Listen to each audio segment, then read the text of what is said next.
Amém. Eu queria, antes de começar, dizer algo que eu achei um tanto curioso. Vocês conseguiram me fazer chorar cantando 1000 graus. Eu achei que isso nunca ia acontecer. Mas, de verdade, gente, vocês trouxeram outra utilidade para essa canção, que particularmente eu não conhecia, mas ver a alegria de vocês, o fervor, a presença do Senhor nesse lugar aqui é demais para a gente. É demais. Muito sentimento envolvido, muita alegria estar aqui. Graças a Deus, mais uma vez estamos nesse lugar. E saia daqui hoje, nessa manhã, sabendo que você participou de uma imersão bíblica. Como sempre eu falo aqui, não existe retiro como do gênio. Não há.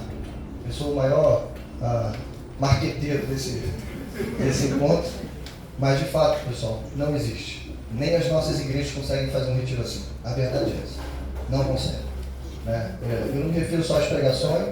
Eu sei que teve oficinas ontem, na parte da tarde, e diga-se de passagem, com os dois melhores professores que eu conheço de teologia, viu?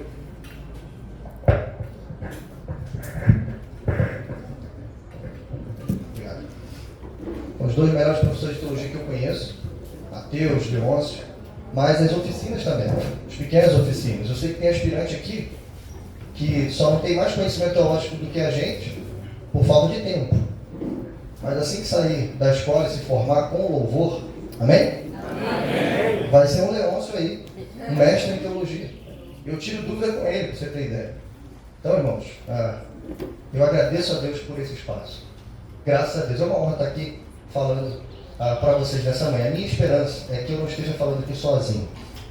A minha esperança, irmão, é que quando eu falo, o Espírito Santo acrescente graça às minhas palavras. E que ele faça penetrar profundo na sua alma. Que você saia, eu sei que você já foi exortado, eu sei que você já foi sacudido, mas a minha esperança é que o nome de Jesus seja glorificado nesse lugar. Amém? Amém. Então vamos ler, me ajuda aí. A gente vai ler o texto de Hebreus, capítulo 1, verso 1 ao 4. É somente esse texto que a gente vai falar nessa manhã.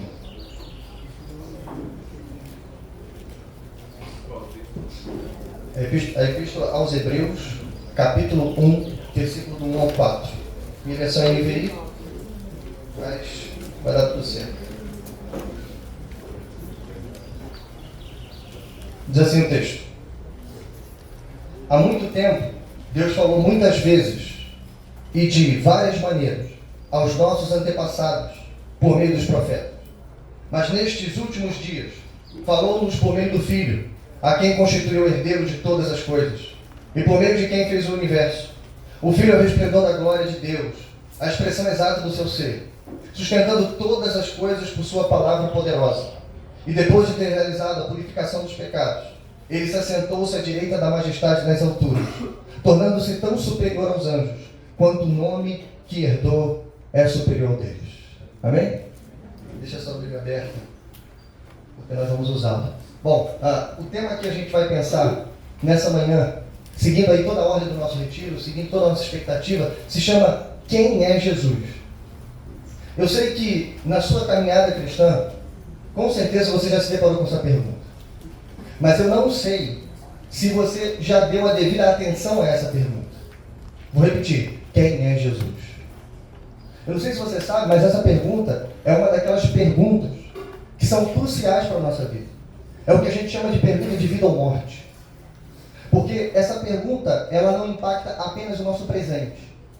Ela não serve só para nos posicionar em um grupo social, no caso, denominado cristão. Mas, inclusive, ela impacta o nosso futuro. E em futuro eu me refiro, obviamente, à eternidade. Ela não nos posiciona apenas aqui, ela nos posiciona, inclusive, no tribunal de Deus, no juízo final.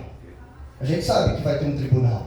A gente sabe que ali, homens, mulheres, pessoas de todas as raças e tribos, de todos os tempos, serão enfileirados e serão todos julgados de acordo com a sua obra. Só que, junto e nesse mesmo tribunal, também haverá um júri, segundo as Escrituras, onde os santos, vocês, os eleitos, estarão sentados em tronos e também julgarão os ímpios.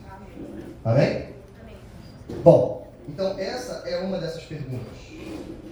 Na nossa vida a gente tem algumas perguntas parecidas com essa.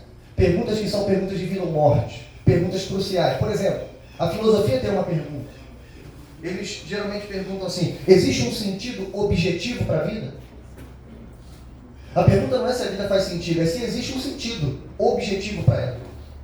E alguém pode dizer qual é esse sentido? A ciência tem uma pergunta, ou a astrofísica, a cosmologia, sei lá. Eles perguntam assim: estamos sozinhos no universo? Será que existe vida inteligente? Né? Nessa imensidão, no vasto universo, mapeado e não mapeado? Será?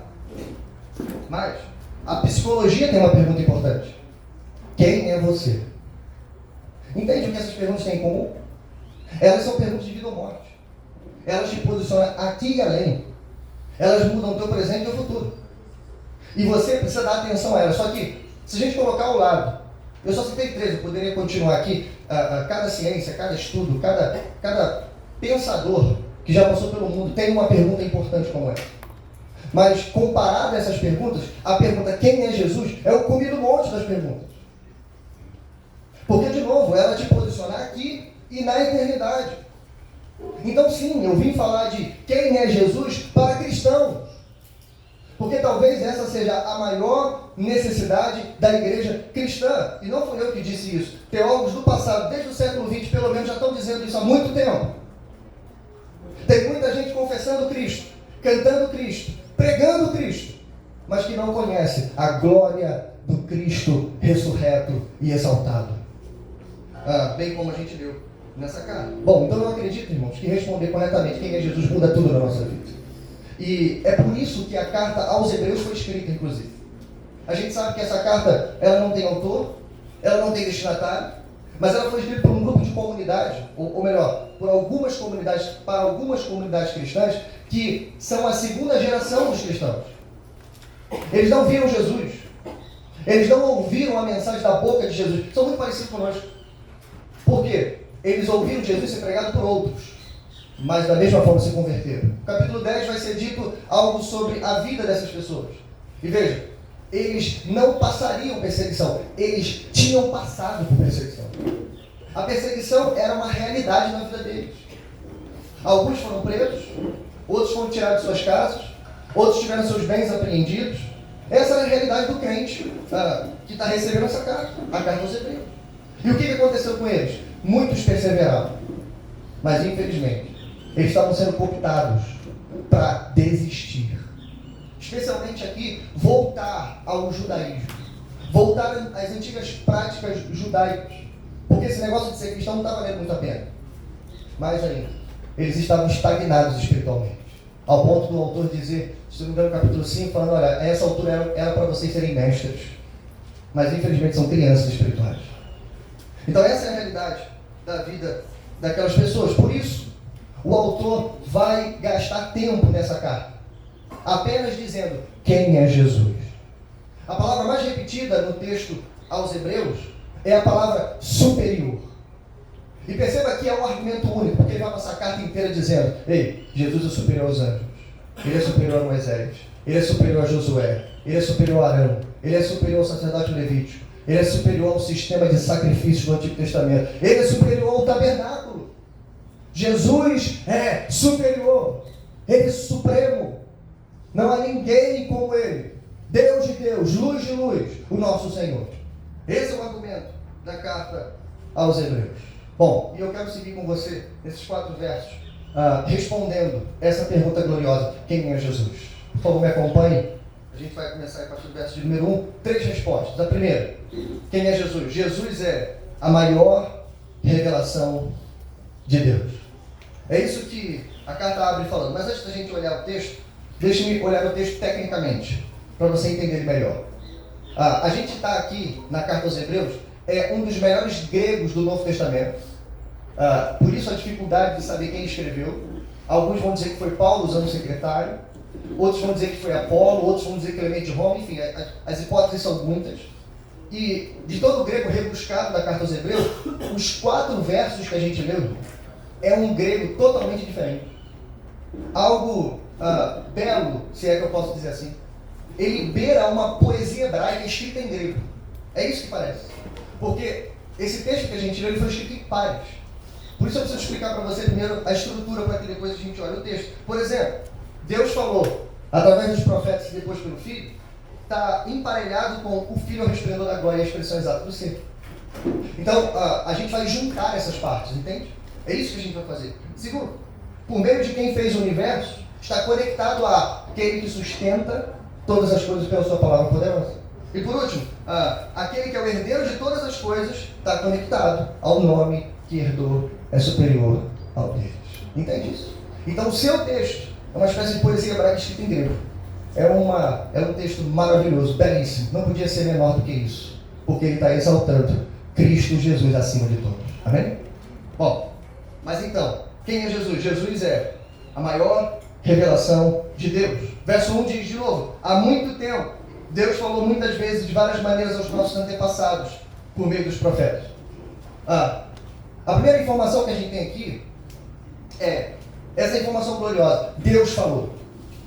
A gente sabe que a carta aos Hebreus é um contraste entre a antiga e nova aliança. Só que antes de fazer esse contraste sobre as coisas do passado e as coisas do presente, da plenitude dos tempos, o autor está fazendo um contraste aqui, inclusive sobre as outras religiões. Como, por exemplo, o texto que foi lido na abertura desse culto. Quando Deus diz: olha, fora de mim não há outro. Vocês podem fazer deuses de pedra, madeira, ferro, e seja lá o que for, mas eu sou o único Deus e verdadeiro Deus. Então, essa comparação aqui, irmão, também vale para esse argumento. Por quê?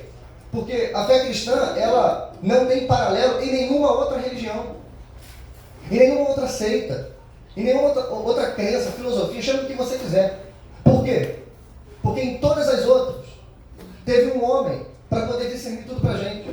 Teve um anjo que revelou o conhecimento sobre Deus. Teve alguém que teve um sonho.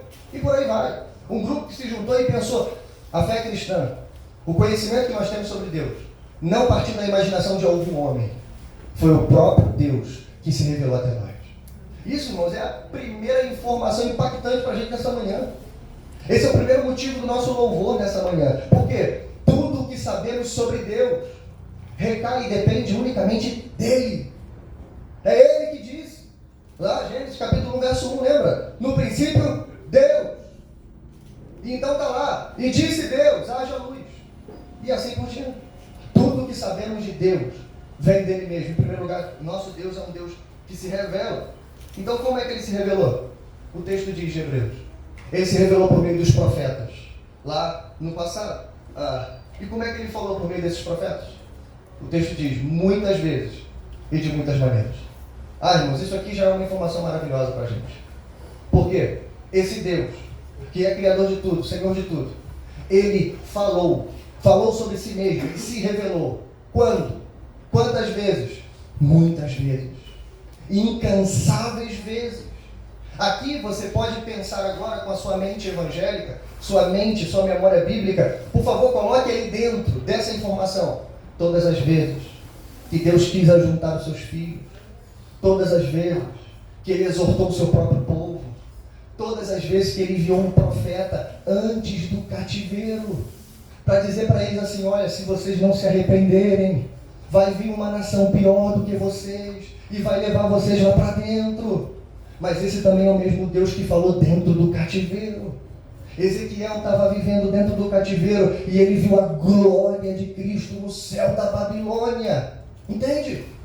Esse é o mesmo Deus que fala para você não ir, mas fala também para você voltar. Quantas vezes ele falou? Ele continua falando até hoje. Mas como que ele falou? De muitas maneiras. Aqui mostra a multiforme graça de Deus. O nosso Deus é criativo, é lúdico, é amoroso demais.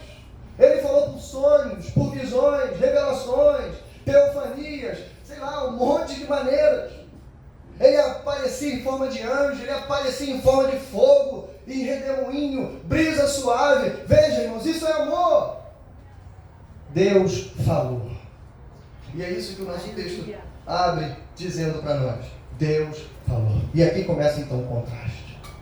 O contraste entre o que Deus fez no passado e o que ele estava fazendo naquele tempo. Aí no verso 2, o autor vai dizer assim: mas nesses últimos dias, entende? Nesses últimos dias, falou-nos por meio do Filho. Aqui, irmãos, não é no sentido de substituição, é no sentido de continuação. Veja, esse amor todo que foi despejado lá atrás, agora ele transborda. Por quê? Veja o primeiro paralelo. Há muito tempo é comparado agora com últimos dias. Não sei se você entende essa expressão lá do Antigo Testamento, Isaías, Joel, enfim, é o que Paulo vai chamar de a plenitude dos tempos. Últimos dias não é a escatologia final, é a escatologia messiânica. Eu não sei se você sabe, mas o Messias já veio. O nome dele é Jesus Cristo de Nazaré, amém? Bom, então é sobre esse tempo que o autor está dizendo.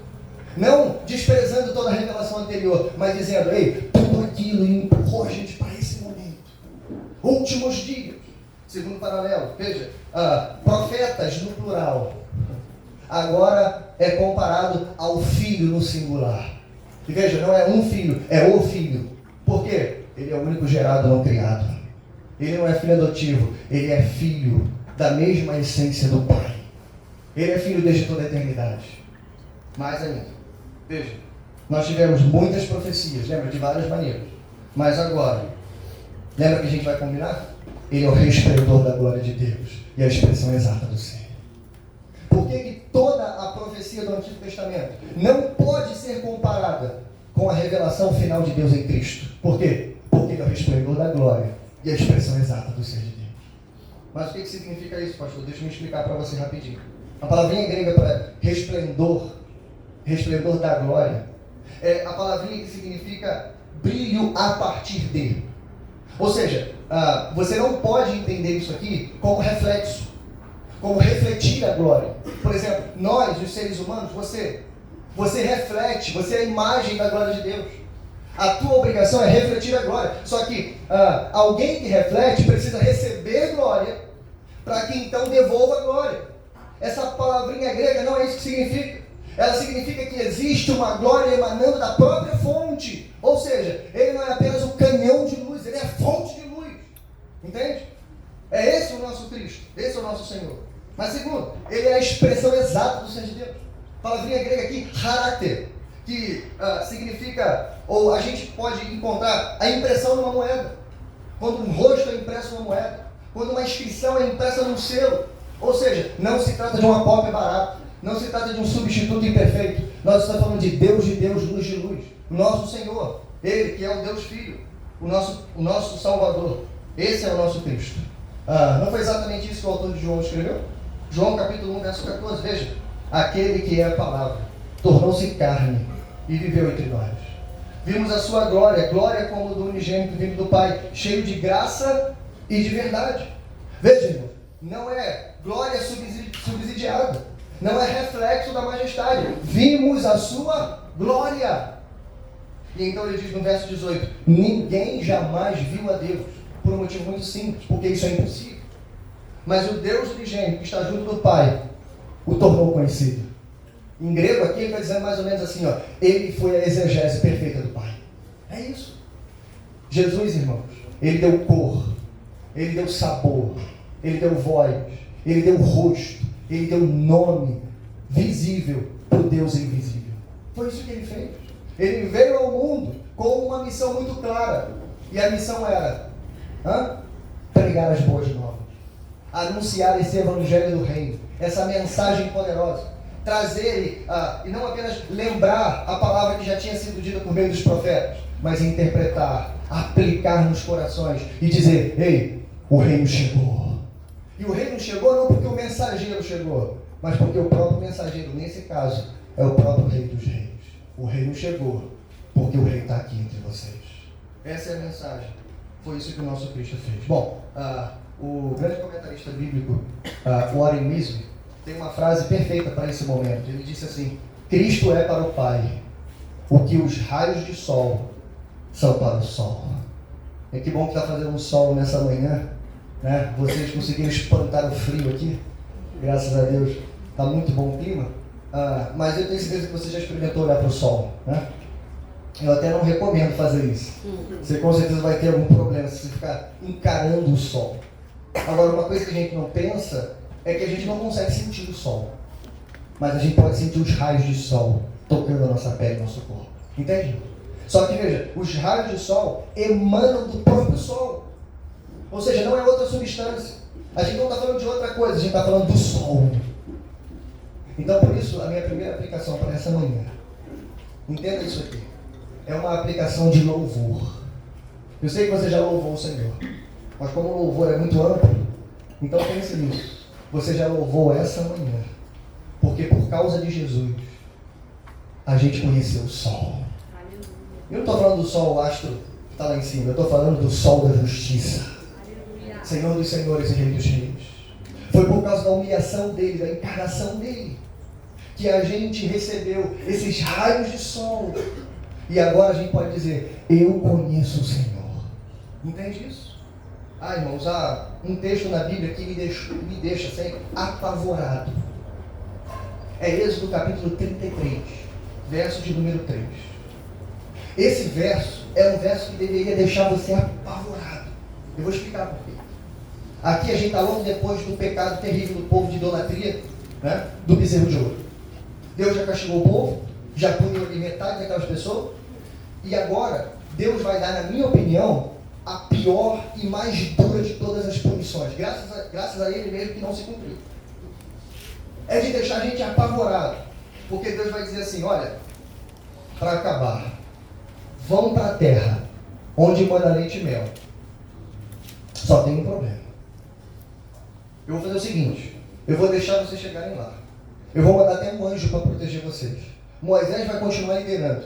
Só tem uma diferença. Eu não vou mais com vocês. Deus disse isso. Aí você tem que perguntar para o texto, por quê? O texto responde, porque vocês são um povo obstinado. E eu poderia destruí-los no caminho. Por que a gente lê Êxodo achando que a gente é melhor do que eles? Por quê? Por que a gente fica falando, esse povo reclamava muito, o povo viu grandes milagres, e você não? E você não murmura, não reclama? Por que a gente acha que eles são piores do que nós? Ei, somos obstinados também, somos teimosos, somos rebeldes, com a cara mais bonita aqui dentro, basta pisar no seu calo. Basta pegar aquela sua conveniência que você está sustentando, alguma coisa que você está defendendo porque você quer muito fazer, e aí você muda até a regra para poder fazer. É ou não é? Basta fazer isso. Somos obstinados também. Por isso esse texto é de arrepiar. Por quê? Porque se Deus não poderia caminhar com eles, Ele também não poderia caminhar conosco. Ou somos melhores? E aí, irmãos, vem a solução. Verso número 15 de Êxodo 33. Aparece quem? Um mediador. Moisés se levanta e diz assim, Senhor, a gente não quer o mel, a gente não quer o descanso, a gente não quer a terra, a gente não quer as delícias, a gente não quer o espólio, a gente não quer as bênçãos, se a gente não tiver o Senhor conosco. Não nos envie se não fores conosco. Entende, irmão? É uma compreensão majestosa da glória de Cristo, da glória de Deus. Por quê? O Senhor pode dar aquilo que a gente mais deseja, mas se o Senhor não tiver no pacote, a gente não quer mais. E aqui, é claro, irmão, a gente está falando de um mediador imperfeito. Moisés era tão imperfeito que nem na terra entrou. Mas é claro que você sabe, eu estou falando do mediador dos mediadores. O único mediador entre Deus e os homens, Jesus Cristo, o homem.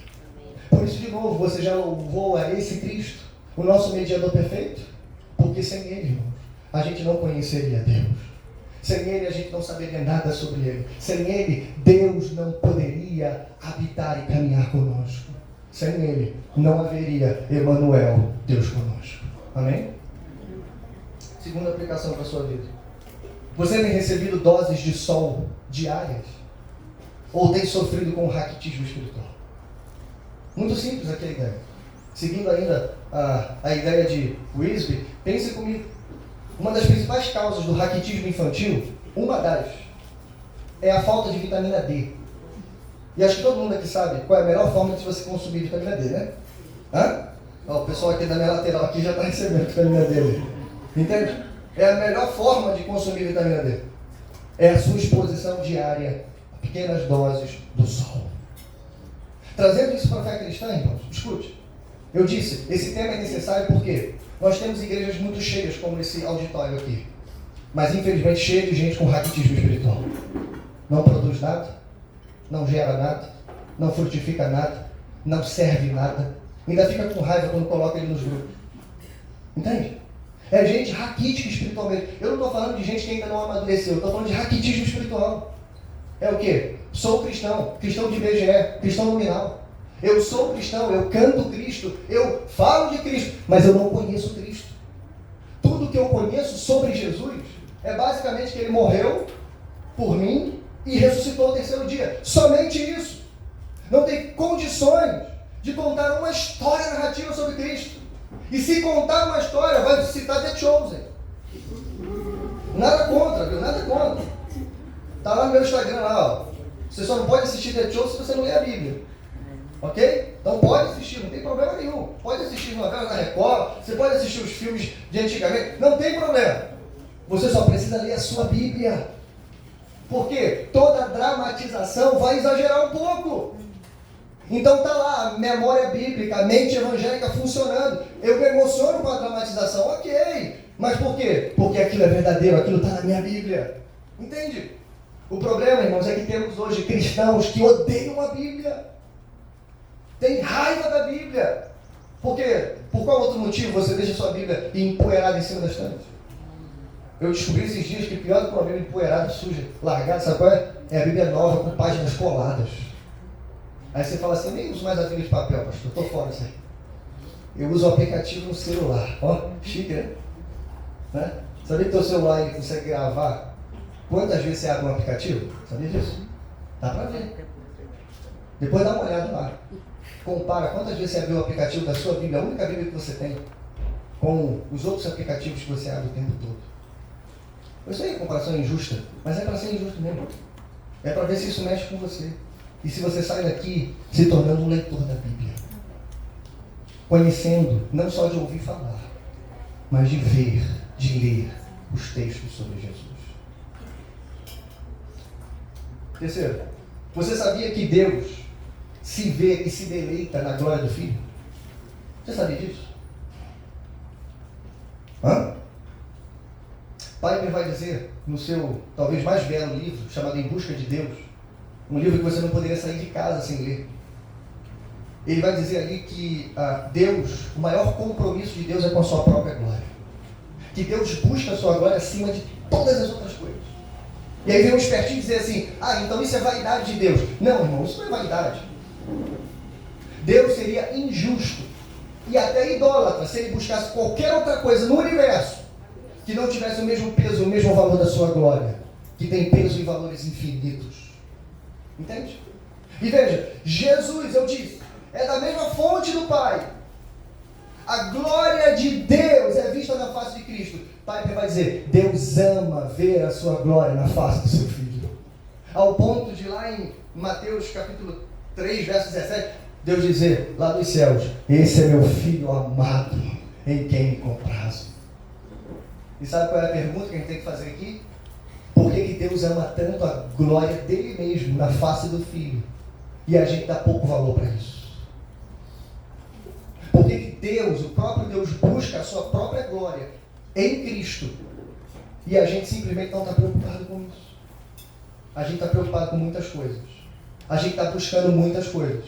Mas infelizmente o reino de Deus, a sua justiça, a glória de Cristo, fica quando dá. Fica lá naquele lugar da nossa lista, quando sobrar tempo. Quando eu puder. Que Deus tenha misericórdia de nós. Ele é a maior revelação de Deus. Deus falou muitas vezes, de muitas maneiras. A gente só não pode estar com o ouvido tapado. Amém? Segundo lugar, segunda resposta, quem é Jesus? Jesus é Senhor do universo. É isso que o nosso texto vai dizer. Verso 2, parte B. A quem constituiu herdeiro de todas as coisas. E por meio de quem fez o universo. Verso 3. Sustentando todas as coisas por sua palavra poderosa. Aqui a gente tem 5 verdades rápidas para te mostrar sobre esse pequeno texto. Primeiro, ele não pertence à criação. Você precisa lembrar disso. Se por meio dele o universo foi feito, então significa que Jesus não pode fazer parte do universo. Porque ele tem que estar fora do universo para criar o universo. Não é isso? E foi isso que aconteceu. Ele não pertence à criação no sentido de que as coisas e tudo que existe foram criadas por meio dele. João capítulo 1, verso 1. No princípio era aquele que é a palavra. Ou seja, no princípio da criação, ele já estava lá. Mas ele não estava só lá. Ele estava com Deus e era Deus. Não há dúvidas, irmão, sobre a divindade do nosso Senhor. Ele é o nosso Deus. Colossenses 1,17. Ele é antes de todas as coisas e nele tudo subsiste. Então veja, ele está separado da criação. Por quê? Porque tudo foi criado por meio dele. Segundo, ele é o agente da criação. Deus é o Criador. E ele fez tudo ex nihilo. Ou seja, a partir do nada. Mas quando a gente diz a partir do nada, a gente está dizendo a partir de nenhuma matéria pré-existente. Ele não usou uma matéria pré-existente. Ele não usou uma energia que já existia. Não. Deus usou o poder da sua palavra. E por meio da Escritura, Salmos de número 33, João capítulo 1, a gente sabe o nome da palavra de Deus, Jesus Cristo. Jesus Cristo é o próprio poder de Deus. Quando ele cria tudo, ele cria por meio do seu Filho. É isso que ele faz, irmão. Foi isso que ele fez. Veja, Salmo 33, verso 6. Mediante a palavra. Se você traduzir para o grego, a palavra aqui é logos. Diz, do Senhor foram feitos os céus, os corpos celestes, pelo sopro da sua boca. Colossenses 1,16 nos ajuda. Pois nele foram criadas todas as coisas, nos céus e na terra, visíveis e invisíveis, sejam tronos, soberanias, poderes, autoridades, todas as coisas foram criadas por ele e para ele. Ele está separado da criação, mas ele é o agente da criação. Terceiro, ele é o dono da criação. Aqui a gente gosta disso, né? Por quê? Ele sustenta o universo. O texto diz, Paulo nos ajuda aqui, né? Colossenses 1,16 que a gente leu, tudo no universo. Inclusive as coisas visíveis e invisíveis. Porque você poderia pensar agora, tá, pastor, ele é o dono da criação. Ele é o dono do universo. Qual é o tamanho do seu reino?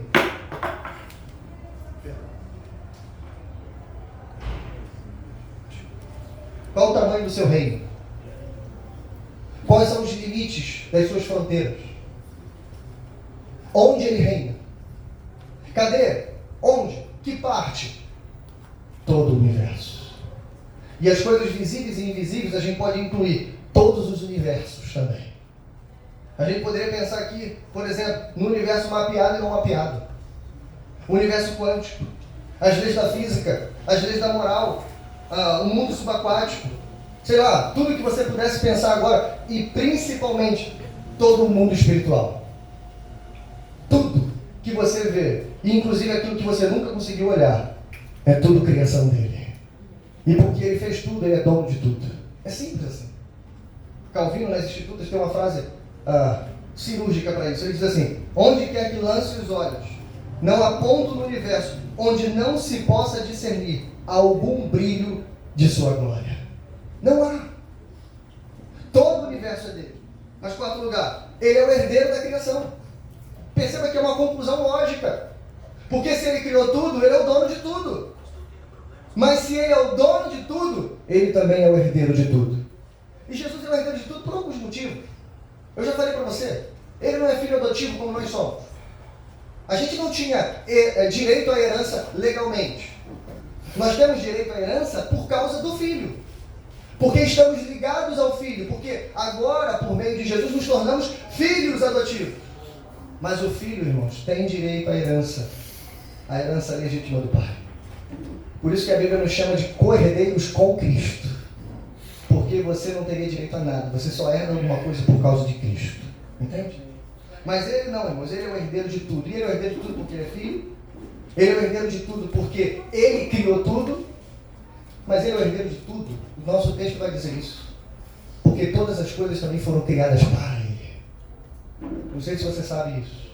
Sobre isso. Mas tudo que você vê, inclusive o que você não vê, toda a beleza do mundo, toda a imensidão do universo, a profundidade dos oceanos, tudo isso foi criado para o louvor da sua glória. E no fim dos tempos, o nosso Deus vai fazer convergir todas as coisas em Cristo. Entende, irmão? Tudo foi criado por meio dele, mas também foi criado para ele. Foi exatamente o que a gente acabou de cantar. Quinto lugar, Ele é o governador da criação. Aí sim, o nosso texto diz, sustentando todas as coisas por sua palavra poderosa. Maravilha, irmãos, porque as coisas não foram apenas criadas por meio dele. Ele continua sustentando a criação. E eu quero que você entenda bem isso aqui. O que significa, pastor, sustentar a criação? No grego, essa palavrinha significa literalmente carregar. Mas não é um simples carregar, porque você pode ter a ideia de que Jesus está carregando o mundo, inclusive fazendo até força, né? Sustentando o peso do planeta Terra. Não, nem se entendeu. Até porque não é só a Terra, é o universo. A ideia aqui no grego de carregar é carregar algo para um propósito definido. É como um jardineiro que está levando 2, 3 vasos de planta vazios para a sua área de jardinagem, para quê? Adubar, plantar, enfim, e fazer todo o seu trabalho. É para isso, ele está dando um uso próprio definido daqueles vasos. Então escute, o fato de dizer que Jesus está sustentando o universo, significa ele estar carregando o universo para o seu fim determinado. E aqui, por favor, inclua nesse governa o universo todos os acontecimentos da história. Sabia que essa é a nossa maior dificuldade? Sim ou não? Basta você assistir meia hora de noticiário, essa verdade se perde. Basta você pensar e lembrar, estamos no ano de eleição. Aí volta aquela memória afetiva, aquelas brigas todas, esquemas de corrupção para tudo quanto é lado, escândalos de um lado, escândalos do outro. E aí começa. Pronto, já esquecemos que ele está sustentando o universo. Entende? E isso inclui, inclusive, a nossa história, antiga e recente. Aí, quem conhece um pouco de história, creio que todos vocês conheçam, e aí você lembra, mas peraí, pastor, não tem só história bonita, tem história feia também. Não tem só sorriso e casais apaixonados, tem guerras e morte, o tempo todo.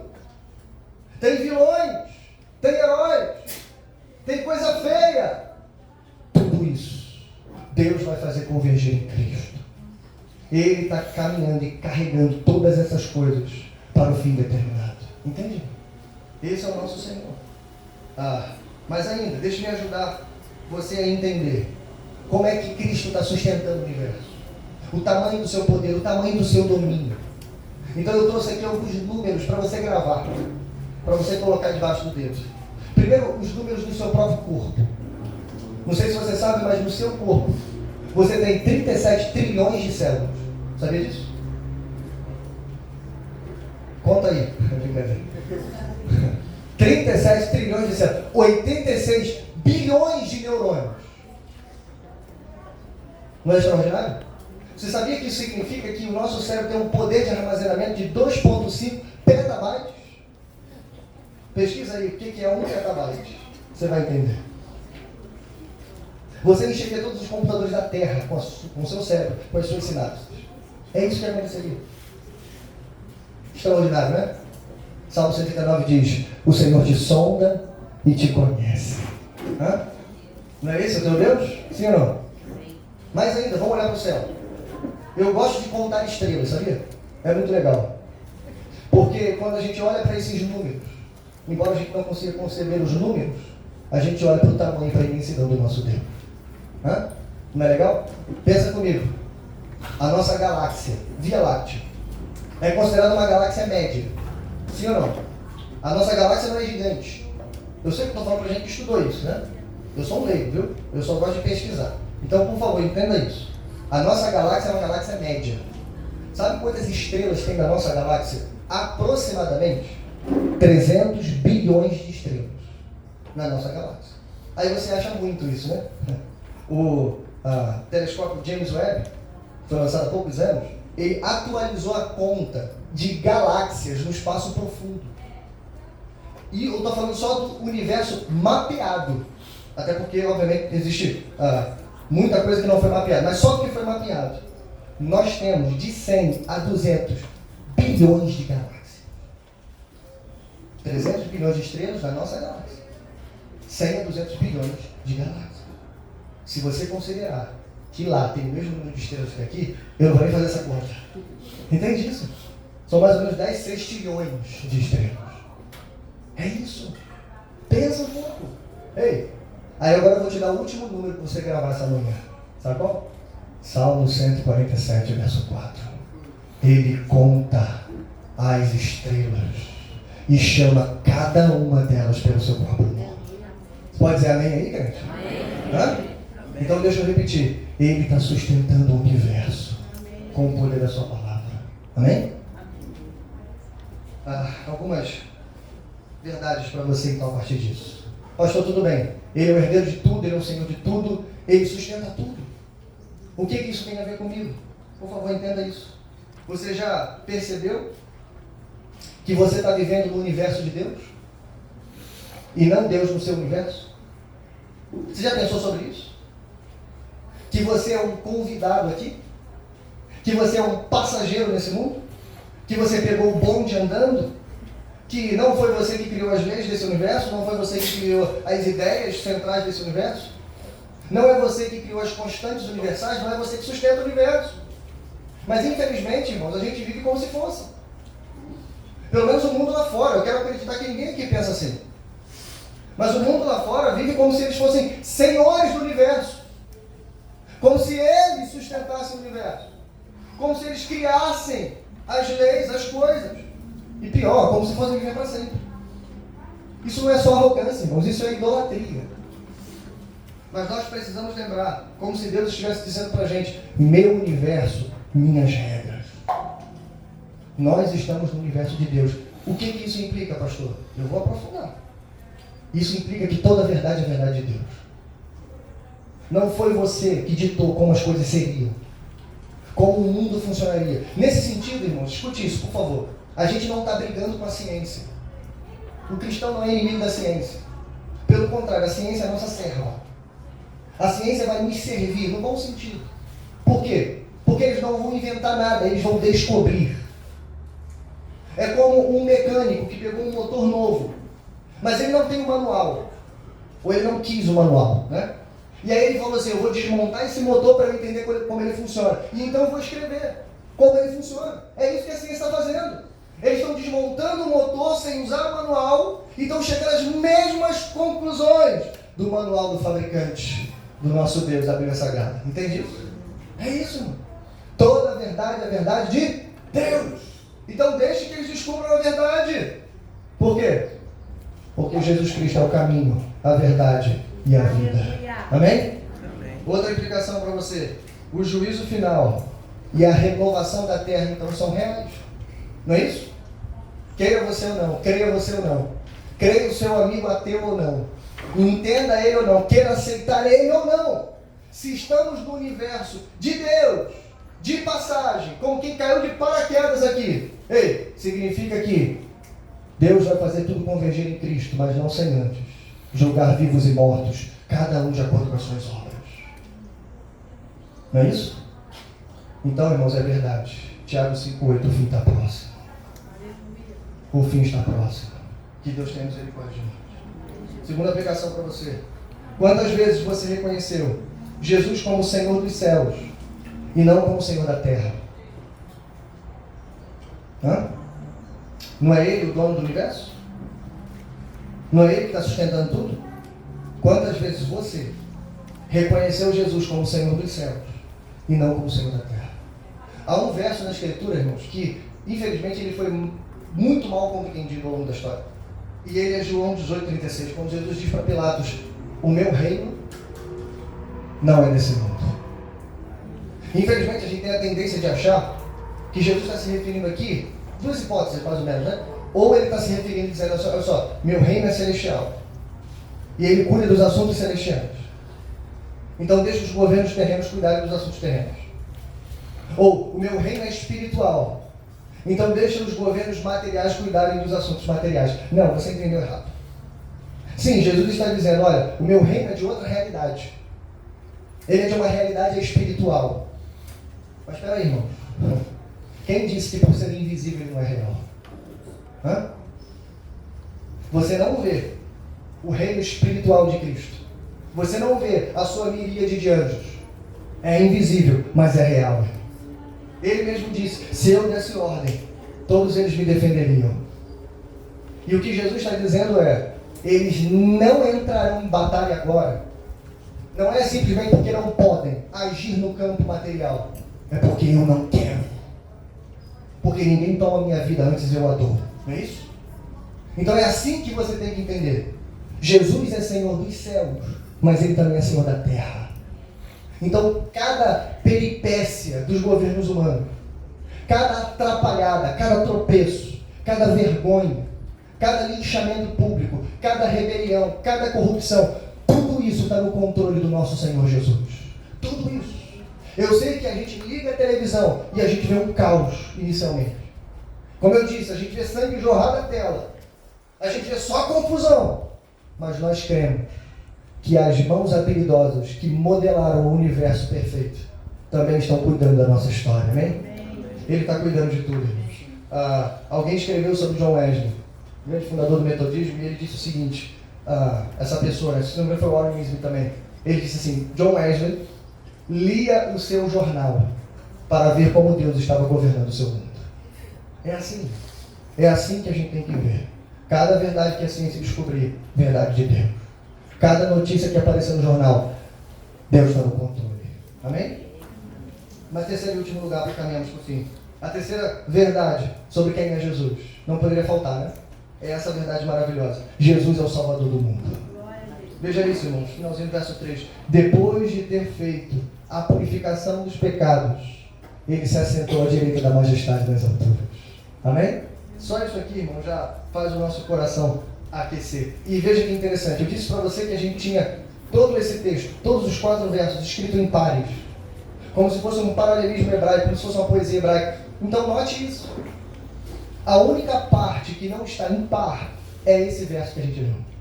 É o único momento em que o autor não empareia os versos. É agora. O que significa isso? Se a gente tivesse lá no livro dos Salmos, por exemplo, a gente diria assim, esse aqui é o coração do texto. Entendeu isso?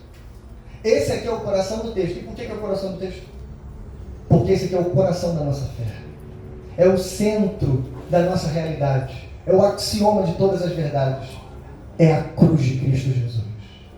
Porque tudo que foi dito no passado, foi dito por causa desse momento. A plenitude dos tempos, os últimos dias, se cumpriram em Cristo Jesus. E todo o desdobramento que aconteceu depois, foi porque Jesus Cristo se fez carne, habitou entre nós, morreu em nosso lugar e ressuscitou ao terceiro dia. Foi simplesmente por isso. Então veja, ele realizou a purificação dos pecados. Veja, irmãos, aqui o autor de Hebreus está abrindo a linguagem de Jesus como sacerdote. E ele gosta disso, embora ele vai falar de Jesus como profeta, Jesus como rei, mas a preferência do autor de Hebreus, até por causa da proximidade deles com o judaísmo, é falar sobre o ofício sacerdotal de Jesus. E aqui a gente tem coisas maravilhosas para dizer, antes de encerrarmos. Então escute isso. Primeiro, como Jesus foi sacerdote da sua própria crucificação. Vamos lembrar um pouquinho como é que era o serviço sacerdotal? O sacerdote, irmãos, existia desde o tabernáculo, saindo do deserto e depois entrando no templo. Ele existia para levar as palavras de Deus aos homens e levar as demandas dos homens até Deus. É para isso que o sacerdote estava ali. E especialmente para expiar a culpa. Então como é que funcionava? Toda vez que você, imagine você agora, se transporte para aquele tempo, vai ficar um pouco mais real. Imagine você agora, você pecou. Eu não estou falando de um pecado grandioso, estou falando de pecados, qualquer um. Pegue-se em algum pecado que você cometeu semana passada, retrasado. E agora você pecou. E o que eu faço? Preciso buscar o perdão em Deus. Como é que eu faço isso? Eu preciso ir até o tabernáculo. Você teria que pegar um animal prescrito na lei. Seja um pássaro, seja um cordeiro, enfim, sem defeito, sem mancha. Um animal perfeito. E você levaria então para a porta do tabernáculo, para a porta da tenda. E lá o sacerdote receberia. E então ele pegaria aquela oferta, aquele sacrifício, e ele conduziria todo o ritual. Um detalhe importante, você não pode entrar, você fica na porta, viu? Você assiste todo o ritual da porta. O altar fica logo à frente, mas primeiro ele passa na pia, ele lava suas mãos, ele lava o cordeiro, ele lava o pássaro, ele faz, enfim, o que tem que fazer. E logo depois, aquela cena sangrenta, ele asperge o sangue, é sangue para todo lado. E logo depois, no fim de tudo, aquele animal será colocado no holocausto, ele será queimado. Tudo isso para quê? Para que a culpa fosse expiada. A palavra expiar aqui no hebraico significa cobrir o pecado. E veja que interessante, o pecado aqui era desviado, mas ele não era aniquilado. O pecado era coberto, mas o poder do pecado continuava ativo sobre nós. Mas a pergunta é, então, o que é necessário fazer? Aqui a gente esbarra em dois problemas, pelo menos, quando a gente pensa em sistema sacrificial. Tem dois problemas. Um do ponto de vista do animal e o outro do ponto de vista do sacerdote. Do ponto de vista do animal, eu acho que todo mundo concorda comigo que o animalzinho não queria morrer. Sim ou não? Hein? Não queria morrer. Imagina aquela ovelhinha branca, a mais bonitinha do rebanho, novinha, cordeirinho ainda. Toda limpinha, sem defeito nenhum. Você acha que ela queria morrer? Sim ou não? Lembra da história de Abraão e Isaac? Lembra? Que Abraão, quando vai imolar o seu filho, vem uma voz do céu e para ele naquele momento, enfim, e logo depois ele vê um cabrito preso nos arbustos, lembra disso? Você acha que aquele animal queria morrer? É tanto que ele estava preso, né? Então as semelhanças dele com Jesus param aqui. Porque do ponto de vista do animal ele estava ali obrigado. E a gente precisava de um animal perfeito e voluntário. Mas do ponto de vista do sacerdote é pior ainda. Porque se o animal não controla a sua vida, o sacerdote não controla o seu próprio pecado. Para que a culpa fosse expiada de uma vez por todas, o pecado aniquilado, e então o poder do pecado destronado, era necessário ter um animal perfeito, voluntário, mas também era necessário ter um sacerdote impecável. No dia da expiação anual, o sacerdote, antes de fazer tudo isso que eu desenhei aqui, o que ele fazia? Ele precisava sacrificar por ele mesmo. E quem é que fala isso pra gente? O autor de Hebreus, mais à frente. Ele vai dizer isso, ele precisava expiar suas próprias culpas. Por quê? Porque ele também era pecador. E aqui, irmãos, está a beleza da cruz para você. Porque em Jesus, a gente tem todas essas coisas acontecendo em uma única pessoa. Ele é o sacrifício perfeito. Ele não tinha mácula, ele não tinha sujeira, nele não tinha corrupção, nele não tinha pecado algum. Entende isso? Ele é o sacrifício perfeito e o sacerdote perfeito. Ele é o teu Salvador. Entende isso? Glória a Deus por isso. Há um texto, irmãos, que eu não posso deixar de ler. Hebreus capítulo 9, verso 24. Basta você virar suas páginas um pouco à frente e a gente vai ler esse texto. Perceba que esse texto fala exatamente tudo o que eu disse até aqui. Diz assim: pois Cristo não entrou em santuário feito por homens, uma simples representação do verdadeiro. Ele entrou no próprio céu, para agora se apresentar diante de Deus em nosso favor. Não, porém, para se oferecer repetidas vezes, à semelhança do sumo sacerdote, que entra no santo dos santos, todos os anos, com sangue alheio. Se assim fosse, Cristo precisaria sofrer muitas vezes, desde o começo do mundo. Mas agora, ele apareceu, uma vez por todas, no fim dos tempos, para aniquilar o pecado mediante o sacrifício de si mesmo.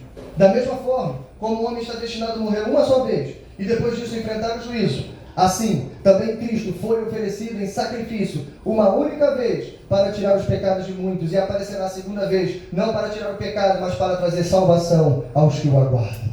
Amém? Amém. Glória a Deus por isso. Irmãos, aqui está. Não precisa ler, não precisa explicar. Tudo que a gente falou, tudo que a gente precisava saber, depois de ter feito a purificação dos pecados, ele se assentou à direita da majestade nas alturas. Está aqui, irmãos. Não foi repetidas vezes, como no Antigo Testamento. Não foi sacrifício por si mesmo. Não foi usando sangue alheio. Mas foi com o seu próprio sangue puro e impecável que ele se entregou naquela cruz de uma vez por todas pelos nossos pecados. Amém? É isso que a cruz conta sobre o teu Deus. E por último, o texto diz: ele se assentou na majestade das alturas. Aqui, não entenda errado. É claro que trono sempre lembra a gente de quê? Realeza, não é isso? Trono lembra do ofício real de Jesus. Mas segundo o teólogo Richard Phillips, a gente não pode se apressar sem antes entender a beleza disso aqui. Richard Phillips vai lembrar para a gente sobre como é que era o cenário, a estética do tabernáculo e depois do templo. Sabe o que não tinha lá? Adivinha? Não tinha trono. Muito menos cadeira. Sacerdote não tinha direito de sentar. É isso mesmo. Richard Phillips vai lembrar isso por quê? Isso é uma espécie de mensagem para a gente. Isso demonstra a dinâmica do serviço sacerdotal. A ideia é que o sacerdote estava ocupado o tempo todo. Quando ele estava no seu turno de trabalho, não tinha tempo de se assentar. Imagine, irmãos, no deserto eram mais de 1 milhão de pessoas. Imagine, eu acabei de dizer aqui o que cada um tinha que fazer quando pecava. Imagine você, eu quero dar um culto em ação de graças. Sacrifício, tabernáculo. Eu quero expiar a culpa dos meus filhos. Sacrifício, tabernáculo. E está lá o sacerdote, coitado, correndo de um lado para o outro. Por quê? Se o sacrifício não para, significa que o pecado também não para. Não tem tempo para sentar, não tem lugar para sentar. Então aqui está a mensagem clara para você nesse lugar. Jesus Cristo se sentou. Por quê? Porque o sacrifício foi aceito. Não é necessário mais, irmãos, fazer sacrifício nenhum. A cruz é suficiente. Aí você pode pensar assim, pastor, mas eu sabia disso. Sim, eu quero crer que você sabia disso. Mas cuidado, existem denominações inteiras que acham que a cruz não foi suficiente. Que Jesus precisa fazer outro tipo de sacrifício lá no Santo dos Santos. Então entenda isso, ele apareceu de uma vez por todas. Não para oferecer o sangue alheio, mas o seu próprio sangue. Para perdoar os nossos pecados de uma vez por todas. Amém? Amém. Bom, eu quero encerrar com 3 aplicações simples para a sua vida e o seu coração nessa manhã. Eu disse que a cruz está no coração do texto. A pergunta então é, onde que a cruz está no seu coração? Eu vou repetir, a cruz está no coração do texto, no coração da Bíblia, no coração da história. É ela que divide a antiga aliança e a nova aliança. Mas então, onde a cruz está no seu coração? Você ama essa mensagem? Você ama o Evangelho? Você tem fascinação por isso? Você está agora com o coração queimando e constantemente apaixonado pela mensagem da cruz? Ou a gente só aprendeu a cantar, sim, eu amo a mensagem da cruz. Até morrer, não é? Eu a vou proclamar. Hipocrisia, irmão. Primeiro, se você não conhece a mensagem da cruz, desculpe dizer, você é um cristão nominal. Se você não vibra por essa mensagem, se você fala dela sem que lágrimas caiam no seu rosto, e tem gente que é ruim de chorar mesmo, né? Eu, por exemplo, sou uma pessoa assim. Eu fico até com vergonha, eu vou pro velório e eu choro. Eu tenho dificuldade de chorar. Mas quando eu estou na presença de Jesus, eu vejo o povo alegre, bonito, cantando ao Senhor, ali, irmãos, o Senhor me encontra. As lágrimas descem. E eu até aceito que você não chore, mas você está totalmente quebrantado por dentro. Cada um vai ter uma forma de reagir, está tudo bem por isso. Mas irmão, escute isso.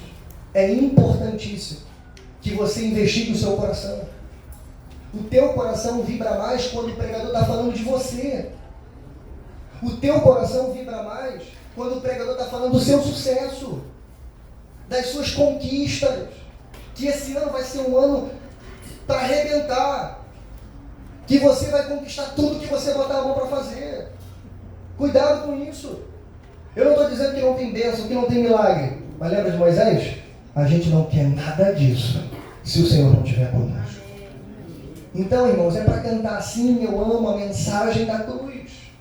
Até porque a cruz não foi feita para ele. Lembra?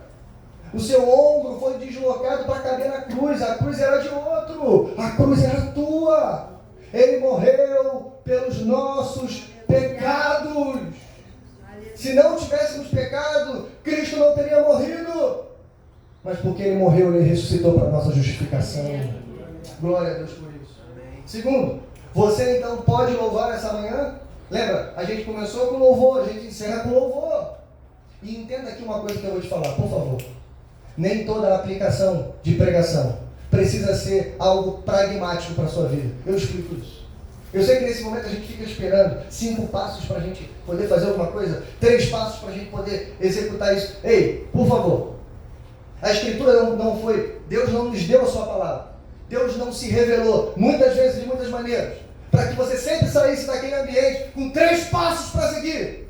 Às vezes é só para ler o texto e dizer, a Ele seja a glória, o louvor, o poder para toda a eternidade. Às vezes é para você dizer assim, porque dele, por ele, para ele são todas as coisas, glória pois a ele eternamente, como Paulo vai fazer em Romanos capítulo 11. Então, por favor, louve a Deus, porque como diziam os puritanos, o túmulo está vazio, mas o trono está ocupado. Amém, irmão? Se você gosta de frase de efeito, grava essa e coloca ela na tábua do teu coração. O túmulo está vazio, mas o trono está ocupado. Amém? E por último, eu acho que você já pode repetir comigo. Quem é Jesus? Repete comigo. Ele é meu Senhor. Ele é meu Senhor. E meu Salvador. Eu quero encerrar lendo apenas 2 estrofes do hino do HCC 202. Ele é meu e teu Senhor. Eu vou só ler, eu não vou falar nada. E no final a gente ora. Se os problemas parecem não ter solução, quando as mágoas inundam teu coração, há alguém que atende a tua oração. Jesus Cristo, o Mestre Senhor. Ele é dono da chuva, do sol e do ar. É Senhor da alegria, da dor, do chorar. Ele é dono dos montes, do céu e do mar. É Senhor das crianças, das preces, dos hinos. Ele é meu e também teu Senhor. Amém? Curva sua cabeça, vamos a Deus. Pai nosso que estás no céu, bendito e exaltado é o teu nome, Senhor. Obrigado, Senhor, pela tua palavra.